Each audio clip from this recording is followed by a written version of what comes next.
One. Hello everyone, how's it going? I hope everyone is doing well and staying safe. I'm Elna and these are my friends, Vincent and Yulina. So how are you, Vincent, Yulina? I'm good, Elna. Thank you. Fine, Elna. So glad to hear that. It's such a great day to have a discussion with you guys. Today we are going to talk about a variety of language, especially used by vegans. None of us is actually a vegan. Nevertheless, we find it really interesting to talk about the register on veganism. A lot of people have that one hardest part about going vegan is they are unable to order food at the restaurant. Others might say just go to the vegan and vegetarian restaurant. Of course, if only friends and family were vegans too.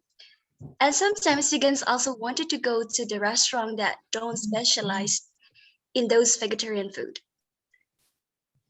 So in order to be able to eat vegan anywhere, they need to modify the restaurant menu. It can be seen when we were ordering food on Gojek, for instance. We requested a waiver like, Mas, tolong kejunya diganti dengan topping yang lain ya. Mas, gak usah pakai ayam. Or, Mas, minumnya jangan susu. Minumnya yang lain aja, adanya apa ya? So they avoid consuming meat, dairy products, and abstention from byproducts of animals. So please, next slide, Vincent.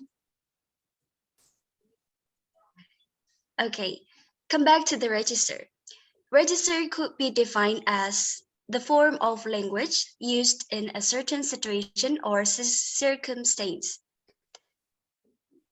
Register are varieties of language use which are distinguished according to the function, occupation, and variety of activities. And vegans has its own language that is clearly distinguishable from the language used in other contexts, mostly about their use of vocabulary and phrases. You will hear something like fruit, vegetable, and all of the non-meat food. Okay, so Yulina, what do you think about this? Okay, thank you, Elna. Here I have one video and I will a little to analyze this video in my part. So, what should we do at the restaurant? Like Elna said before, one of the hardest parts about going vegan is feeling that we are unable to go to the restaurant. So according to Marina McNally in the video, when we want to order, we have to be nice and polite. So the writers and the rest of the staff should be more than happy to help us that we are a vegan. We can also change the sauce to soy sauce or teriyaki sauce or orange sauce to make sure that there is no fish or eggs in the sauce. This night, sorry. Okay. Here I will give an example of food in various regions. In Chinese restaurant, we can order vegetable spring rolls, vegetable dumpling, and vegetable noodle dishes. In Italian restaurant, we can order pasta minestrone sauce, pasta with marinara sauce, and pizza with no cheese. And in Greek restaurant, we can order hummus, grilled vegetable wraps, and sandwich with no cheese. In Mediterranean restaurant, we can order falafels, lentil soup, and couscous. In Indian restaurant, we can order kana masala, chicken curry, and vegetable samosas. In Mexican restaurant, we can order chips and salsa, vegetable or bean burrito, and tacos. In Japanese restaurant, edamame, vegetable sushi rolls, and vegetable spring rolls. In Thai restaurant, we can order lemongrass and coconut soup and vegetable curries. And the last one, in American restaurant, we can order oatmeal, smoothie bowls, and potato wedges. So in the video, Marina McNally also gave the information that now a lot of restaurants are starting to have veggie burger. But in some restaurants, we have to make and match up with the side dishes or kind of vegetable dishes. It makes it easy for a vegan to order food and feel comfortable at a restaurant. We can also double check to make sure that there is no egg or fish in it. Next slide. Okay, here a veganism point of view. For example, stop calling people who eat animals meat or animal flesh meat. That is used to help the person who is eating animal to feel more comfortable. And then changing the word to appreciate them. For example, I cannot eat it because I'm vegan. Two, I could eat, but I choose not to eat. That is a really small distinction and important to make, because when we choose not to eat animal, it's based on a moral imperative. Okay, so what can you find in veganism's register? So the first one is different terminology. The use of different terms or terminology on some food is affected by the ingredients of the food itself.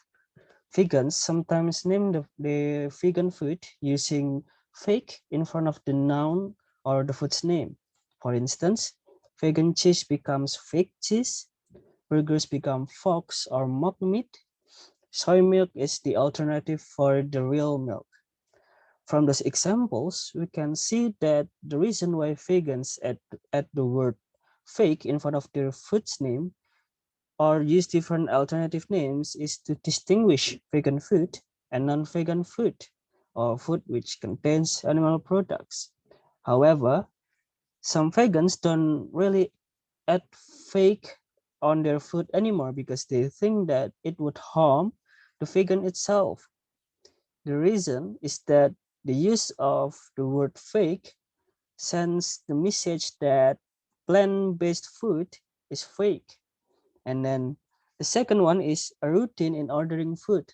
As Yulina and Elna said before, one of the biggest challenges for vegans is to find a restaurant that serves vegan food. This challenge will force vegans to create routines every time they go to the restaurant. When they want to make an order, they will ask the waiter some questions regarding to the food. The phrases that vegans usually use are, does this food contain animal products? Or do you serve vegan food? Can I have burger without cheese? Is this suitable for vegans? This kind of routine that vegans usually do is the way of making sure that they will not find any animal or dairy products in their food and they can eat their food comfortably. Not only that, they can have knowledge about the new food they have ordered. This will help them in ordering food in the other restaurants. The third one is unique terminology and phrase by activists. Veganism is not only about eating non-meat food, but also not using any of the animal products. In campaigning veganism, there are a lot of unique terminologies that vegans usually use in a discussion or debate forum. Those phrases and terms are, first, animal holocaust. This is a controversial term used by vegans to describe the ongoing systematic oppression of the animals at the hands of humans. The second is meat eater, a term that the vegans use to address a non-vegan person or person who eats animal products. The third one is big ag. This term refers to animal agriculture as a powerful entity comprising various animal exploiting industries. From those phrases and terms, we can see that veganism is not only about a lifestyle of a specific individual animal, but it becomes a movement. So the conclusion is vegan's language is considered to be a register. That is because this kind of language is used by a group of people, or we can call them vegans, in some specific circumstances. Although it's different with a register such as a sport commentary, the language that vegans use in their daily lives contains a unique formula that creates their routines in a specific circumstance, like when they order some food in restaurant. Vegans' language is more focused on the various terminologies that they use to distinguish themselves from other people, or non-vegan or meat eater. Although veganism is commonly referred to as the idea of not eating animal products, it is actually bigger than that. Veganism becomes a political movement that is active in discussing or debating animal matters. This will lead to the creation of a lot of unique terms that vegans use in talking about animal matters with other people. So I think that's all, guys, about veganism's register. So thank you for watching and goodbye.